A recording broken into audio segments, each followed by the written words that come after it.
This episode and the entire year of episodes is proudly brought to you by California Cryobank. Use code QueerFam25 for a free level 2 subscription to their donor catalog. Let's do it. Love is love on the Queer Family Podcast. Love is love. This is an interactive educational tool that I created based on the concepts. And there's actually now a fourth circle, which is the relationship circle, but I don't have a physical model of it here right now. And so this is a way where you can kind of start opening our minds out of the binary, right? Where we're so trained, even in a spectrum, quite literally, is still caught in the binary, right? So going into continuums and understanding like concentric continuums, this idea of infinity within infinity and how that interacts in a toy, in a puzzle, right? A tool. So that kids, I've literally witnessed kids and adults just like have their minds open up into this other way of perceiving themselves, understanding the world, each other. And so it's this very magical tool. Hey, y'all. Hey, welcome to the Queer Family Podcast, the show all about family, but with gay. I'm Jaimie. I'm your gay host, and this is the show that highlights, celebrates, uplifts, and normalizes LGBTQIA families and all of our fabulous identities. And y'all, this episode is a good one. And I learned some things talking to today's guest that I didn't know before. I got to sit down with Maya Gonzalez. Maya is a genderqueer artist, author, teacher, and parent, and also the creator of The Gender Wheel, which was something I hadn't heard of until I spoke with Maya, and it's fascinating discussion. I feel like I could sit and talk with Maya for hours and still not download all of her insight and knowledge. It's a great conversation. You're going to love it. I'm excited to share it with you. Before I roll that tape, though, just some updates on what's happening in my life and the Kellwoods clan, as we call ourselves. As you all know, Anne is dealing with her cancer journey. She's got 2 more weeks of radiation. Yay, almost done. And then about a year's worth of infusions to go. But those are way less than how terrible chemo is. So we're in a good place with that. And then I just went and had surgery on my uterus. The joys of having a uterus. After 10 years, y'all, this is what it's like living as a person in the world with a uterus. I feel like this sums it up real nicely. After 10 years, y'all, of complaining about severe menstrual pain. Sorry if you're listening and you don't want to hear about this stuff. You're going to hear about it. You can fast forward to the interview. It's just a couple minutes away. But after years of complaining to numerous doctors about severe menstrual pain, cramping, and all this such, a doctor finally said, hey, you know what? Let's give you an MRI. 10 years, y'all, 10 years. So I got that little MRI and they were like, you know what? It kind of looks like you might have endometriosis. But of course, we don't know for sure. We don't know for sure until we go inside you and look. It's so fun having a uterus in this world. So they went inside just last week on Thursday, just recently, and looked, and sure enough, it's endometriosis, and they took it out. And so I'm waiting to hear from the doctor, how successful it was. And then of course we won't know. Here's another joy of having a uterus. Of course, we won't know if it actually worked to take away my pain until probably about 2 months from now, when I have a couple of cycles and we see how I feel. So that's super fun. Yay, uteruses. But at least, I might have an answer from this long, long search. And if you've been listening to this show, you know I complain of menstrual pain. And hopefully, maybe we got an answer to it. The other thing that's interesting is, you all know I spent almost 3 years with unexplained infertility. I couldn't get pregnant. Spent so much money because obviously when you're getting pregnant the gay way, in many cases, because actually not in Maya's case, who's our guest today, but in many cases, you have to spend money to make the babies. I spent a lot of money trying to get through this unexplained infertility. And possibly if the doctor then had said, let's go give you an MRI and make sure everything's okay in there, I might have bypassed that whole thing. But I'll tell you what, if I had bypassed that whole thing, that whole struggle, this podcast wouldn't exist. So I guess everything happens for a reason. Anyway, life is lifing for the Kellwoods. Life is lifing. Oh, and my 11-year-old also fractured her ankle recently. So it's been a lot of emergency rooms lately. Anyway, we're doing great though. We're hanging in just fine. Life is lifing and that's the way it should be. Am I right? All right, let's get to this episode. I've yammered on way too much about my uterus and all my issues. I hope y'all are doing what you can to take care of yourselves while this world we're living in is on fire. Be sure that you remember to take care of yourselves. Tune out every once in a while. Don't read the headlines maybe one morning. Just do your best. I'm here for you. I love y'all. We're going to make it through. We're going to make it through this no matter what. Life is lifing for all of us right now, regardless of having a uterus in pain or not. All right. Helen Beulah, please roll this tape. Thank you so much. Let's go. Queer Family Podcast. Love is love. Hi, Maya. Hi. I'm extremely excited to be here. I'm so excited to have you. And I was just telling you how cool you look next to me. And so people need to go check out the video because Maya has a look and I am feeling the vibe. I love Maya's look. She's wearing the watermelon earrings. I'm loving every second of this. And actually, I haven't asked your pronouns yet. I'm she, her. I, in public, use they. Well, my bad. I said she just a second ago. So they are wearing watermelons. It is a look, and I am feeling it. So, all right, Maya, let's get into your 30-second elevator pitch because we need the listeners to know who you are. Here we go. On your mark, get set. Go for it, Maya. My name's Maya Gonzalez, and I am in San Francisco. I am a genderqueer femme. I love that. Chicanx. And I am stunned. I am an artist. I am a publisher. I am an author, a creative. I created the gender wheel approach. I have made tons and tons of books for kids. I'm starting to make more books for grownups. And I believe in freedom, equality, and I'm super excited to be here. Boom. You did that.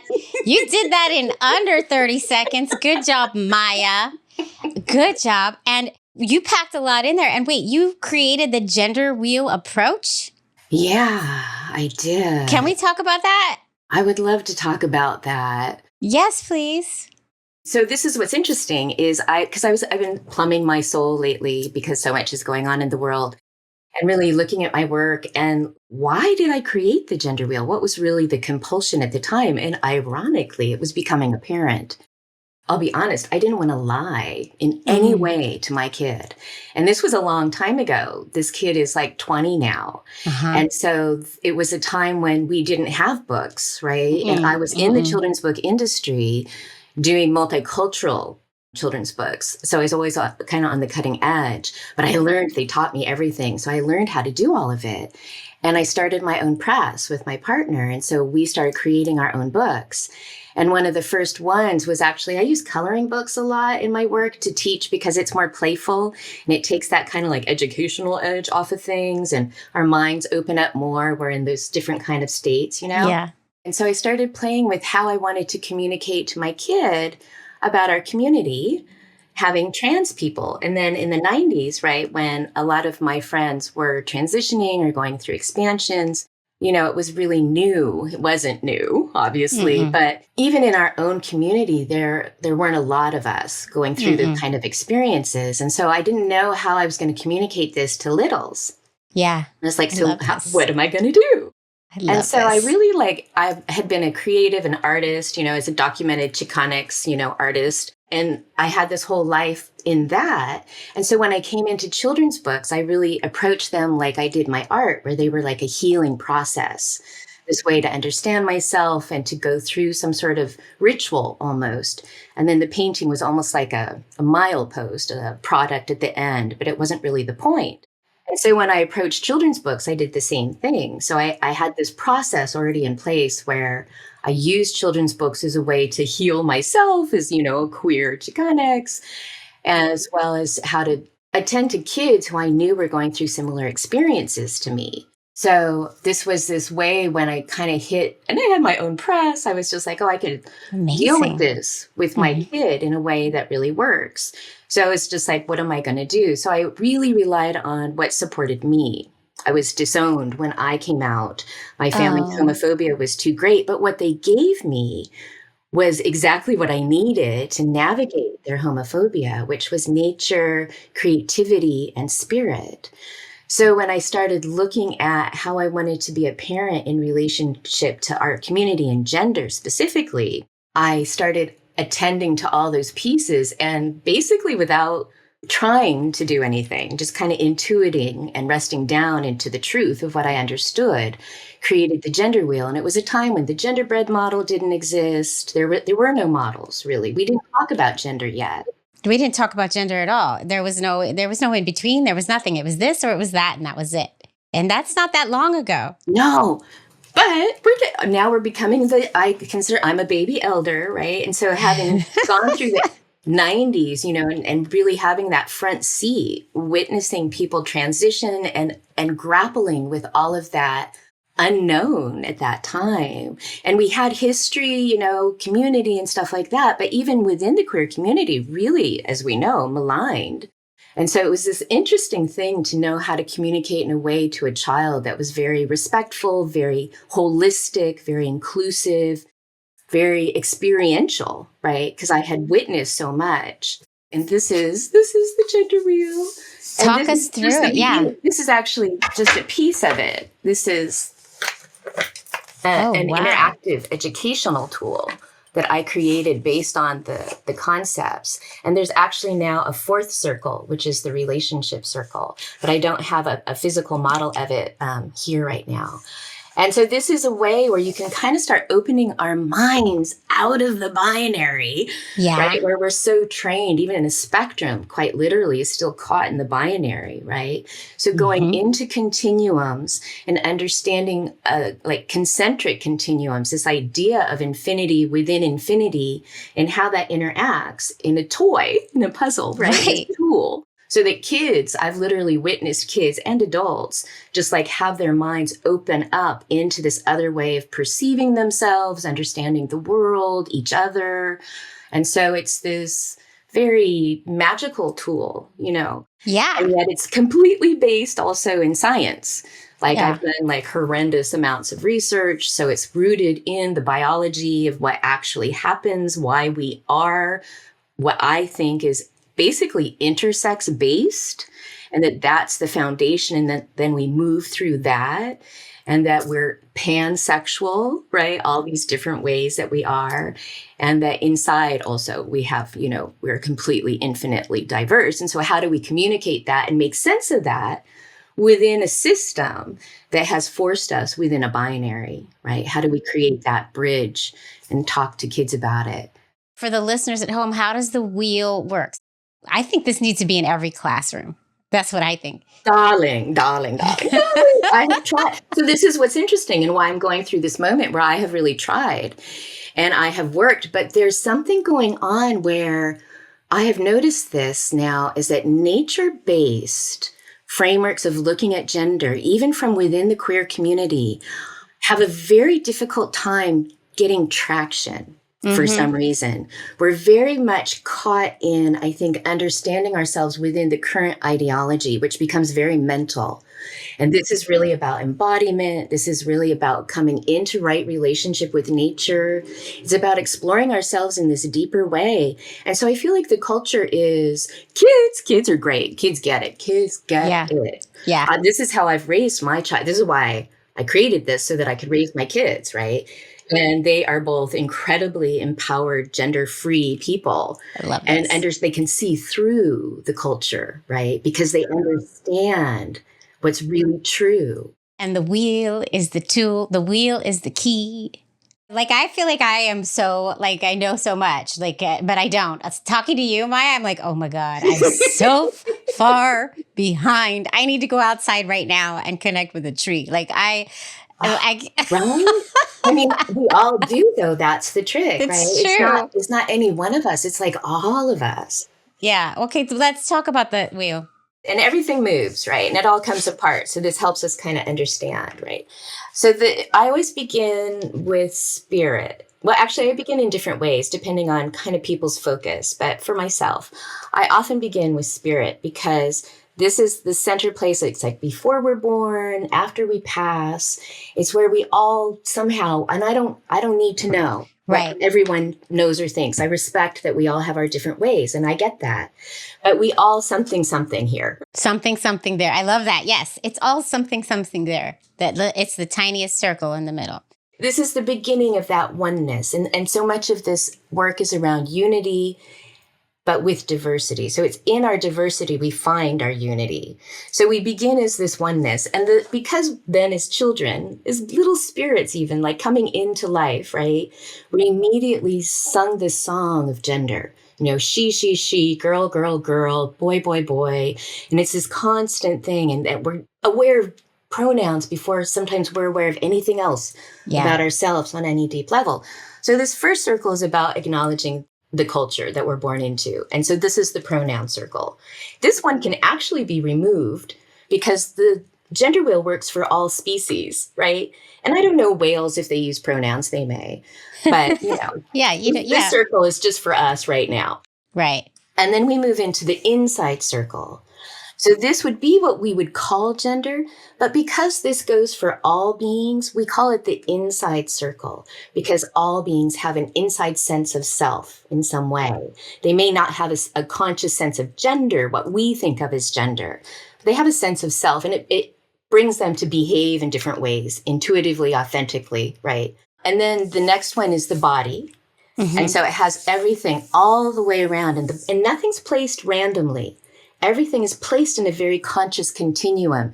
So, for example, we go from let's say a female assigned body to a trans body to an intersex body to a male assigned body back to a trans body to an intersex body. Mm-hmm. And when you become more familiar with it, you start seeing how all of these things flow naturally into each other.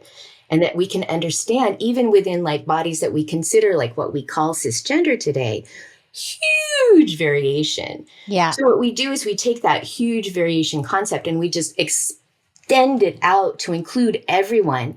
And we put everyone in that same kind of concept. And we can see the variations in bodies and then the variations in how those bodies feel to people as well. And then on the outside circle, which I just started including, is the relationship circle.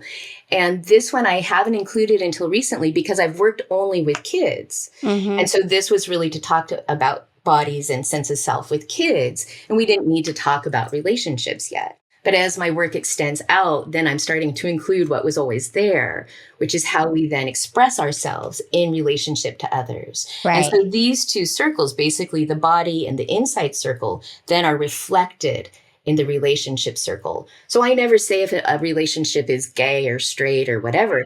And a lot of times people would see, oh, that's a straight relationship because of da-da-da. Oh, that's a gay relationship because of da-da. It's I don't care. Right. I'm just showing you what occurs. So that we have all that variation included. And so that's where nature and science kind of come together and spirit kind of holds everything. So there's this constant holistic and non-judgy kind of thing. It's just this is what is. We're not saying, this is right, this is wrong. This is just what is and is documented. Right there. That statement right there. This is what is. I feel like I need a whole week-long seminar with you, Maya, to really get all of it, right? Because I feel like you're just touching on the surface of this deep, deep wealth of things that you have worked. It seems like a lifetime towards understanding. Can I make it worse? AKA better. Yes. So the really cool part is I do actually have a training. It's a 9-hour training and I barely scratch the surface. I can believe it. Oh, it's so fun because so often I get queers, right? And it's just this feeling of just a lot of times people will say, this intuitively, it's I feel like I knew this and yet it's all new. And so there's this interesting sort of push-pull of rightness and our own sense of, I think, belonging that comes up. And so what my next piece was, once I had this, right, I'm just well, why? Why? Why don't we know this? Even why do trans people exist? Why do queer people exist? Like all my questions then, kids. Like, I'm just like, why? So I started digging into the story underneath it. I was just like, so the gender wheel has always existed within the story. I've never seen it without the story, I guess, when I first started teaching it 15 years ago. But then I deepened it and I went and I dug under and excavated. I was just like, so why do we live in the current system we do? And we hear patriarchy, right? We hear binary, all the words. But I wanted to understand what was going on that this was happening right now. So again, I'm like this super research nerd. And I went back and I was like, it seems that there's some kind of shift that happened, because if you look at a lot of the older, like Maria Gimbutas and like the matriarchal, what they call matriarchal, there was no such thing as matriarch. It was actually egalitarian. But there were very many assigned female bodies that were like the leaders, the guides, the spirit, How did that change? What happened? Why do we find this in the super ancient? And then there's almost like this divide, and then something happens. And I kept looking at it and I started pulling things apart. And I did a lot of queer research. That's amazing to have so many queer scholars. And the Younger Dryas was this horrendous geographic, like the whole world was impacted by this weather event. Like some places flooded, and we have all these flood stories. Some places froze, trauma, like horrendous trauma. And I'm like, wow, patriarchy reminds me of trauma. And we know that, right? So I started looking at that and how trauma starts. And I was like, so if we had all these folks, and we're just going to say for, kind of coolish, right? Taking care of each other, egalitarian, whatever. There are signs in Europe of like no war, no ideas of war for like many centuries, millennia, and then all of a sudden war. Right? Yeah. It's like, what was that? I was like, I have this theory that when this horrendous event happened, like everything died, right? Like everything, that this protect the egg, protect the species kind of thing kicked in. And so I think this sort of like protecting the assigned females that gave birth happened. But I think eventually this kind of traumatic response to protect the females turned into control and fear. That something wasn't going to work out and that I have to protect the egg now. And that this fear and turned into trauma unprocessed, because it went on for like 1,200 years, 1,300 years, just like really long term. And so I feel like there's this huge, because there was like some kind of huge shift from this whole other way of thinking that was nature-based and all these different bodies and, queer, trans, intersex people and, everything that seems normal to indigenous communities that still exist today. Yeah. Right? To all this trauma and hyper control and dominating females. Like, what is that? Yeah. So I just kept looking at that and how that kind of took root and eventually became a culture, right? And became an empire. And then I tracked literally through Rome what happened and why they did it and why they stopped allowing these kind of religions and these kind of beliefs and these kind of leaders to exist, and how they had permeated the early church because it was so normal at the time, and how they had to drive that out. Like it's this whole, like it's all in front of our nose, right? It's but crazy. It's hidden so much. So how do we get out of it? Yeah, exactly. Well, I think that's the beginning and why. So what I do here, I forgot who I was for a minute. And then this morning I was like, oh, I got to get my books. So I teach, I create all these books, right? They, she, he, free to be. I'm just reading it for the people who are just listening. They, she, he, easy as ABC. Oh, I love that. And they're all inclusive. I love it. So these were the kind of the beginning of trying to pass on to kids, because I was a parent, right? So I wanted to know, how do I talk to kids about this? And so I started creating these different books, so that this is a little bit older than those first two, the Gender Wheel. So this kind of goes into talking about the wheel a little bit, not like the history as much. I just barely touch on the history, but more about the wheel. Because it's for littles, because it's for kids, right? I would say this is like 7. I mean, you can go younger, especially if your kid is having a gender diverse experience in comparison to the dominant culture. But otherwise, if you're just getting your kid like aware, just start having those conversations early. So I would say like 5, 7, right? Mm-hmm. And so the tool, the books, we have cards because we're really into playing, and how to keep kids in an open, free mindset and kind of from closing in on that binary, really, about themselves and about other people, so that we can, what's the first thing that like we even teach kids with pronouns is they're assumption based. So how do we sort of take that apart so that we expand, which is part of why I'm sorry, I'm probably overloading you. No, you have a lot of information to impart.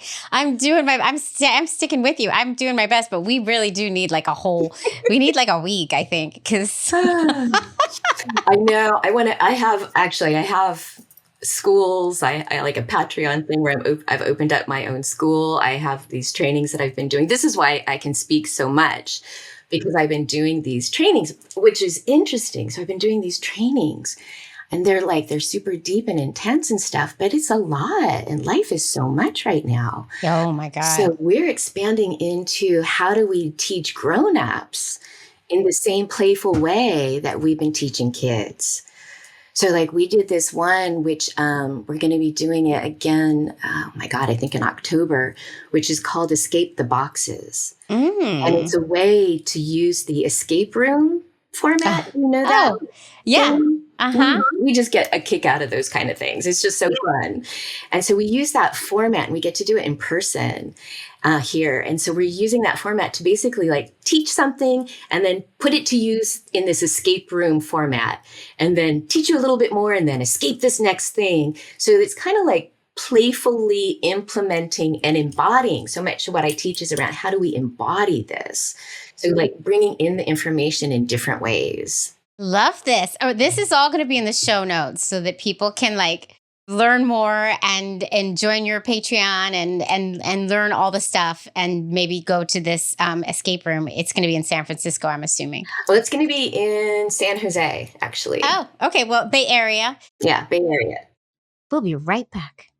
Queer Family Podcast.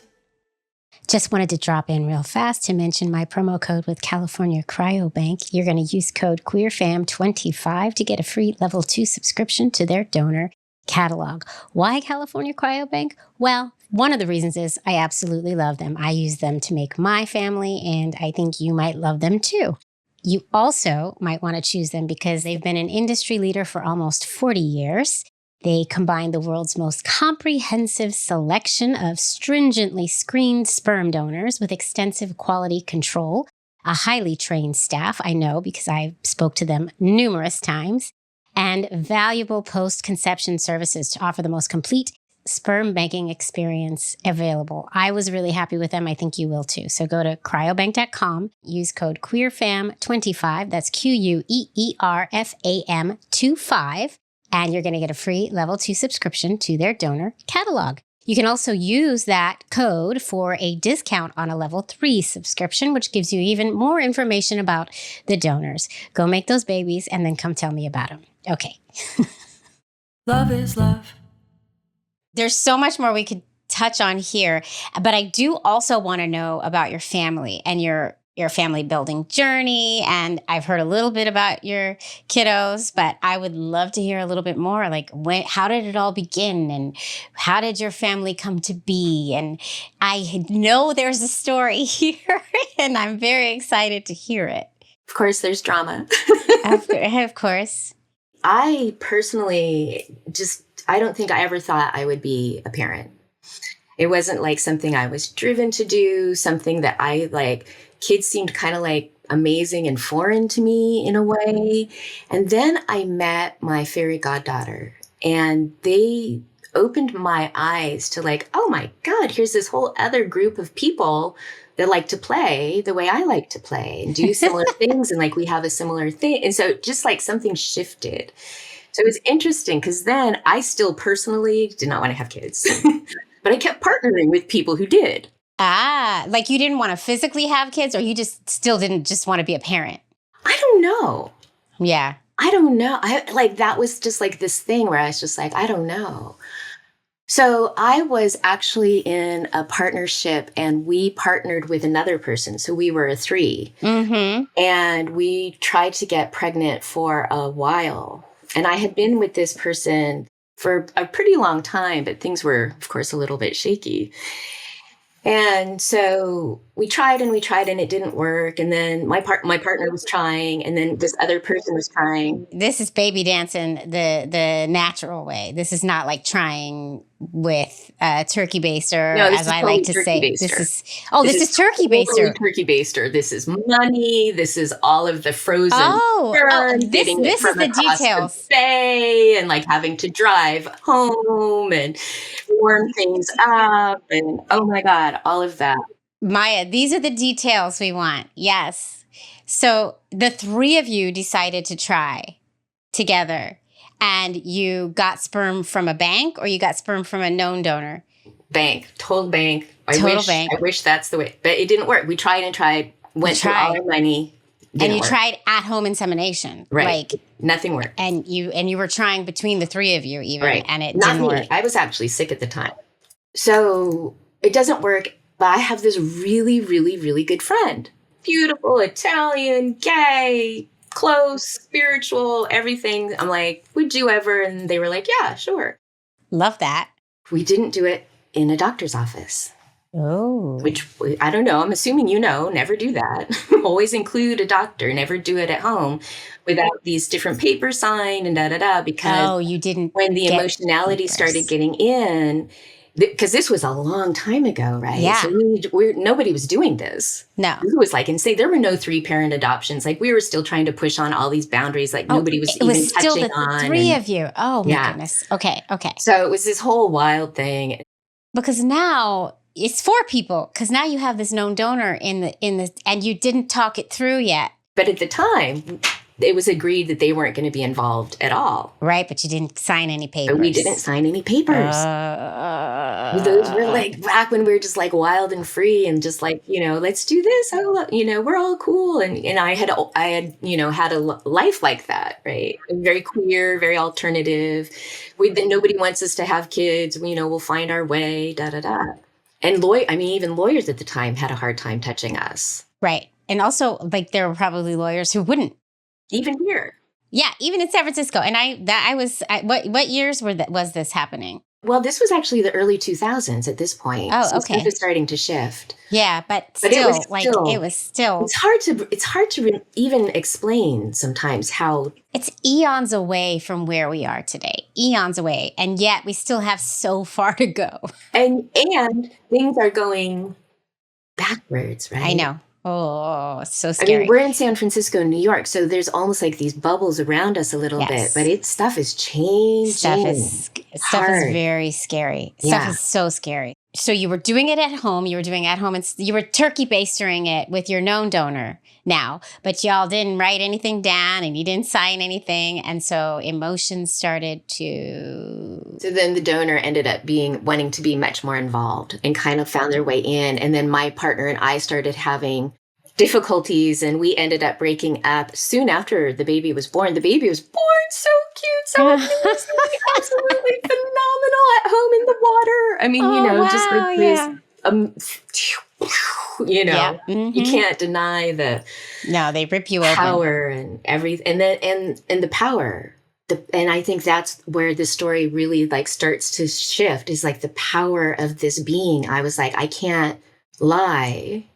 I can't misrepresent my community, the world. I have to have a way to talk to them about gender, about bodies, about nature, about how valuable and necessary we are as queer, trans, intersex people, about like this other narrative just started brewing in me. And so the family came apart. Yeah. The connection with that child changed me and continues to change me. Right now they're in college and everything. And I was driven out of the family because my partner that I ended up with is trans. And so then that became this huge issue. And so transphobia is just really active within our community. It was an issue even with the co-parents. Yeah.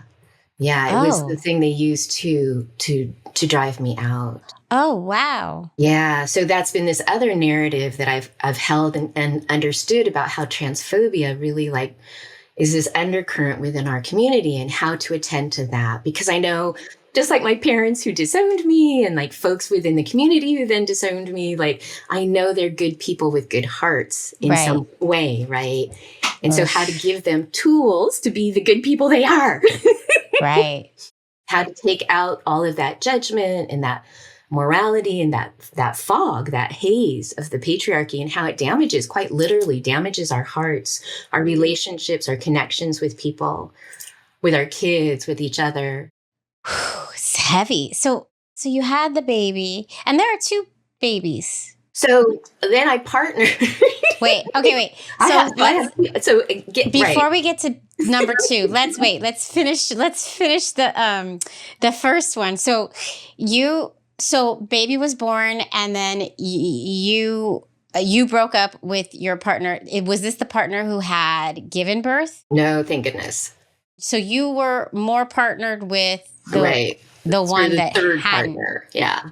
Oh, okay. So you break up with partner, but the partner who had given birth, who stayed with baby? How did it all work out? So everyone stayed together, but me. But you. They got rid of me. No, they ousted you. So then how did you stay? Were you able to stay in the baby's life? I stayed in the child's life until they were 11. And then they got really aggressive with me. The kids or? No, the parents, the other co-parents got super aggressive with me. And this child had only ever known me as a parent, and they started painting me as this stranger. Oh. And doing this a lot of mental health issues and, things like that going on. So I get put into this place. The irony is that we live in San Francisco, and where I moved was literally an apartment in between 2 of the parents, the donor and my ex. And so the kid would go and be out in the neighborhood. Oh, wow. Going to school, going to something. And so as they got older, we would have these clandestine meetings on the street and keep our connection open. It was just heartbreaking and beautiful. Yeah.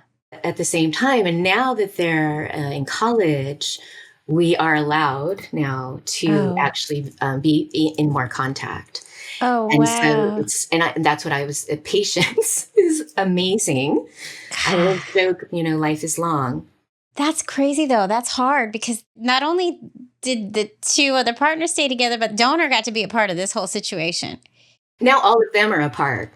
Oh, now that the kid is gone, they're all apart. Right. But they all got to stay as parents. Right. I'm doing quote unquote. And they ousted you.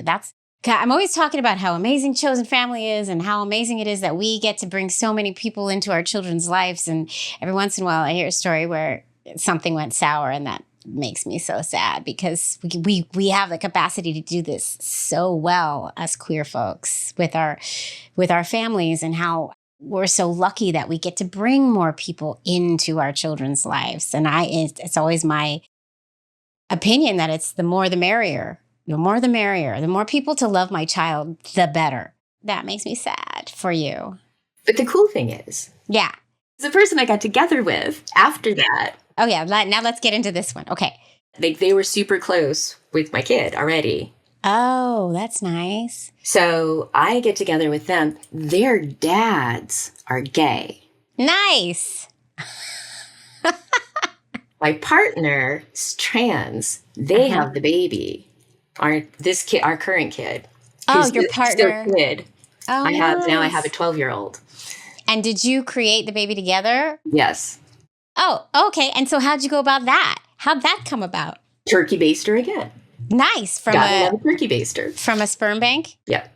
Now I was super smart, really savvy, even though, we were like totally great and everything. And, his dads are gay. And so completely different situation. Yeah. But his dads went through stuff when he was a kid, where they weren't allowed, him and his partner weren't allowed to see the kids for a pretty long period of time. Oh. And so it's interesting to see sort of this almost like generational healing within the family. And so it's been an interesting thing. And I'll be honest with you, to have the gender wheel is very stabilizing. Like, it's one of those things is I watch really because, we know that our community navigates stress. We know that we are like really severely oppressed and that we often eat our own, as I say, and that can be part of what we have to navigate. And that if not our own, then others eating us. And so how to just like keep our knees bent and our hearts open and understand that these are folks that we have to have compassion for, that they're really struggling with what has been put on us unnaturally, by the dominant system. And so how to hold that story, like that's what I needed to hold. I couldn't just have this dramatic life and not get something good out of it, right? I had to get some sort of extra good cookie. And I think it is this story of being able to kind of see through. And, people joke with me that sometimes I see too much of the good in people. You do see the good in people. I see that. I think it is this, that we've been damaged by the system and that people are at heart really good. And when you say we, you're talking about everyone, not just the queer community. You're talking about having empathy for those who would oppress us, even, which is very hard right now, to be honest. This right. is very difficult, but I think we have to, and because my work at heart is about peace. How do we create peace? In this world, it just, I feel, and sometimes I'm like, why am I talking about gender right now? Right. And I think it is because of these fundamental places where we divide each other into groups and decide and judge and all of it. It's the boxes. The boxes. It's the boxes. I talk about it all the time. The boxes are going to be the death of us. We're in so many boxes. Like, get out of the boxes, folks. And how do we start talking to kids about that? Right? It's like, so I don't know if you can see this, but this is an illustration. Did you draw? Is this your artwork? Yeah, this is. Oh my God. Did I mention that? I started off as an artist. Yes. And then I got involved in children's books. The gender and infinity. And so that was a picture of children breaking out of boxes. Right. And so it's like, look at that. It talks about, I go through and talk about, all these, just like, how do we get involved in just sort of the deliciousness of nature and all of the reality of what's actually going on. Like, it's great to understand that there are stories about, Nemo and the clownfish being, all their gender journeys. And there's like over 500 fish that are documented as gender transforming and 1,500 queer, trans, It's great to know those stories. But if we don't understand what to do with them, they don't have as much meaning. And so I've gone through and looked at the patterns that are happening in nature to see what's going on. Like I said, science nerd, but also kind of weird artist, holistic nerd, where it's just like when we start looking at the patterns in nature, like quite literally all bodies do everything they can to reproduce and to experience whatever they need to in the world. There are no boundaries. That's not how nature functions, right? Yeah. Everything is always a creative continuum. That's how we evolve and keep moving forward. It's just natural patterns. And so this looks at all of nature's patterns and puts us in them. It's like, oh, well, we're part of that too. So it puts kids all within nature, and how cool it is to be part of all this. And then it goes like into the boxes, where we start really feeling that pressure. Like all of that amazingness is forced to fit in these teeny, weeny, tiny little boxes. And that it begins, even when somebody's pregnant, where it's just like here, as soon as they're there, they're just like, oh, are you having a boy or a girl kind of thing? Yeah. Right. And then what that does to us, right? Where, I am genderqueer femme. I am a total drag queen, hardcore. And yet I often have to look at all the conditioning that I was put through. Oh, be small and weak, be delicate, be friendly, be smiling, always nice, like just taking that stuff apart. So hard. It's like, it's impossible. It's so hard. It's so hard. So that you get down to you. Yeah. To like if none of this overlay, all the privilege, all all of the taking your cookies away, right? All the harm that could happen. If all of that did not exist, who would you be? I don't even know, Maya. I don't even it really is so deep. It's just in the air we breathe. It runs so freaking deep. And I tell this all the time, this story of, so my wife gave birth to our first, she had our first kiddo. How many kids do you have? We have 2. Right on. And then I gave birth to our second. And when we found out that he was a boy, and I freaked out. It's just it's these boxes and these labels that we put, it goes both ways, right? Like I have issues with masculinity. I have issues with men, right? And so when I found out I was holding a boy in my body and was going to have to raise a boy, I freaked the fuck out. Like I was so scared. I didn't know what to do with that. And if we could just get rid of this soup that we sit in, life would be so. And now I come to find, I have him, and he is the light of my life. He's everything to me, and it doesn't matter that he's a boy. I don't care what, right? And I feel like I'm doing so much work to get out of the binary and get myself through that, and it just runs so deep. And I'm somebody who wants to get out of it, and it's that hard for me. Right? So you're doing the work. You're doing the good work to try and get the messages out there to everyone. But it is a monumental feat to unlearn this shit we've been fed, basically. Okay, let me nerd out again. I love it. Nerd out. You're giving voice to this part of us that has been threatened so deeply, and not just queer, trans, intersex folks, but also everyone else. Everyone. That they conform, that they comply to these roles, to this false truth that has been written into everything, right? That it's turned into this survival instinct and this trauma response. And this is where I feel like we have to attend to it, not like it's an intellectual thing. Oh, I don't get it. Oh, I this or that, or I just need to have, understood this, where we're hard on ourselves in some way, where we actually have to, and this is the part that's so trippy, where my work, I'm like, oh, yes, it's this, but it's also this, and it's also this. As at core, right? Then it's about healing trauma, right? And how that actually lands in our bodies and our hearts, and how we then attend to that. And we interrupt that. It's not just about using the right pronouns, asking the right questions, being in inclusive spaces. All these things are awesome in their own ways, right? It's that how have we quite literally been impacted in our psyche and our spirit by this going on for millennia, and our ancestors, and then we start understanding how valuable our QTI ancestors are. Oh my God, we have always found a way to be ourselves, to find that path through, how do we spread, something that holds that as sacred, because it is. And that's sacred. Okay, I'll tell you one more story. Go for it. I love it. This is a great opportunity to get it out, right? Yeah. This is why, because I'd be so as I looked, everything was based on more or less this great mother tradition in the ancient past, right? Because these were the bodies that gave birth. These were the bodies that perpetuated life. This is how they symbolized nature itself, right? And that makes sense to us, right? The earth is quite literally producing all the time, creative power.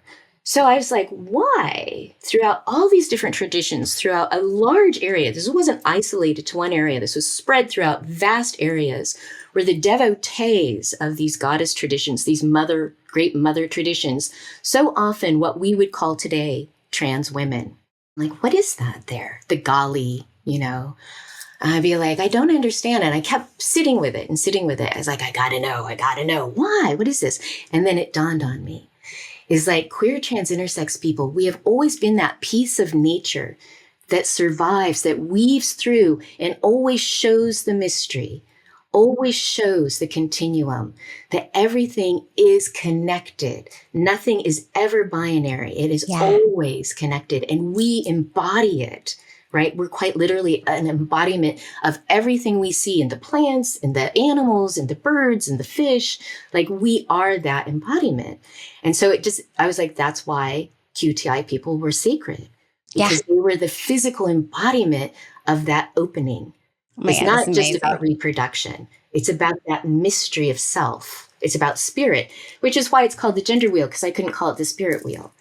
There's like so much in this. And what I'm taking away from that story is that's why QTIs, which is how you use that. That's a new term for me, actually, QTI folks, and all of us in the LGBTQI, as I like to say it, in the LGBTQI umbrella, are better. Oh my God. I say that almost daily. I was like, see, we're superior. We are the more evolved. We are the more superior. I am down with this. Yes. And yes. And yes. And it's like, True. It runs so, like, we could talk about this for days. I mean, I feel like I could listen to you talk about this for days. I can tell we have barely scratched a surface here with your wealth of research and the knowledge you bring about this, all of this. It's like fascinating. I'm fascinated by you right now.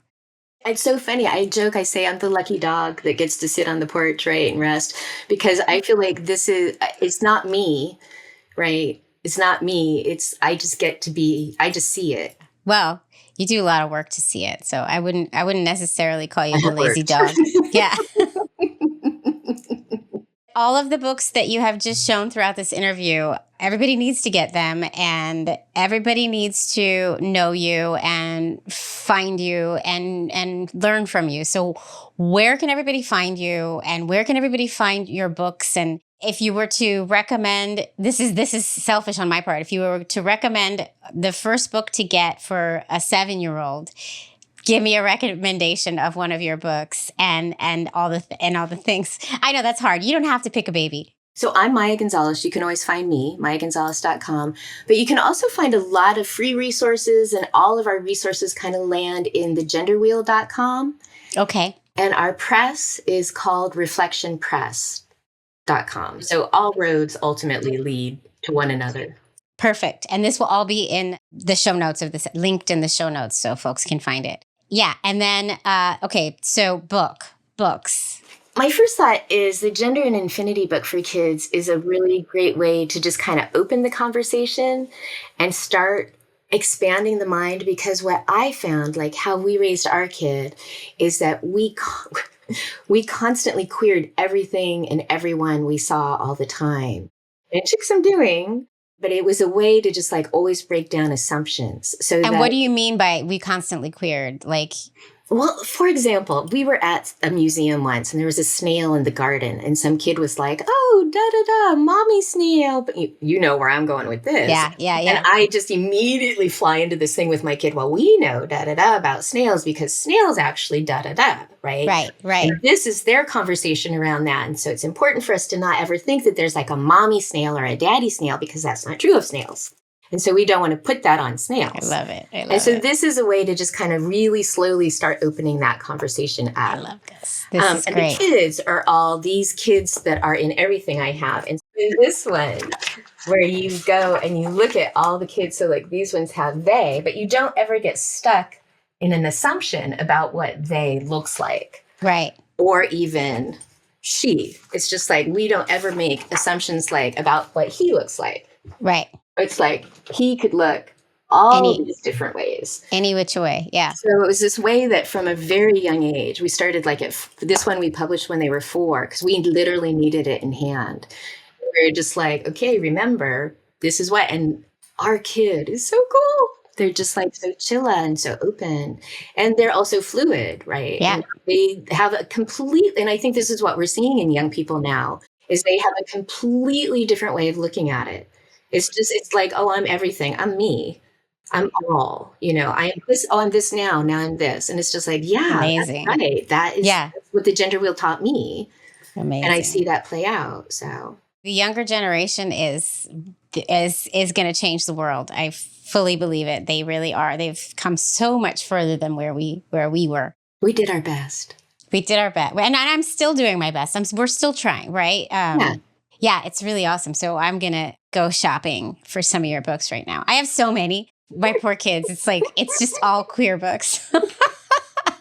I know sometimes I'll ask my kid, do you need any queer support? Support from the dead? Like, no, I'm good. I got it. I got enough. I have so many, but I'm going to add more because this is what we do. Because these conversations are super important, like the conversation about the snail. Like this is the kind of stuff that us queer parents are doing regularly. Really, our kids are going to be the ones that change the world. Which was our job. Yeah. It was them. Right. Right. And this part with them, because we didn't get it. We're changing the narrative. We're rewinding the narrative and changing it and moving it forward. So this has been amazing. Thank you so much, Jaimie. I really appreciate it. Thank you. This is so great. Okay. You're a friend forever now. So you're part of my community. So thank you. Anything you ever need, I'm here for you. Whatever you want. If you have a new book coming out, let me know. I can talk about it, all the things, because I adore you. Sweet. Thank you. This is so awesome. Thanks, Maya. Queer Family Podcast. A special thank you once again to California Cryobank for being a sponsor of this episode. Use code QueerFam25 for a free level 2 subscription to their donor catalog. And tune in next week for another amazing episode of Queer Family Goodness. Love is love. Whew. Well, folks, I hope you enjoyed that episode as much as I enjoyed it. And if you did enjoy it, feel free to listen to another or watch another. I have so many episodes for your listening or viewing pleasure. Just go pick one and enjoy. There's a lot. There really is. And also, if you really do like this show, please, I know I say it all the time, but please do consider supporting the show on Patreon. You're just going to go to patreon.com/The Queer Family Podcast. You're going to pick a tier, you're going to join, and you're going to get that bonus content. And you're also going to get my love and adoration for the rest of my life. I love you all. Thanks for tuning in. Keep on tuning in, and I'll see you next time. Mwah.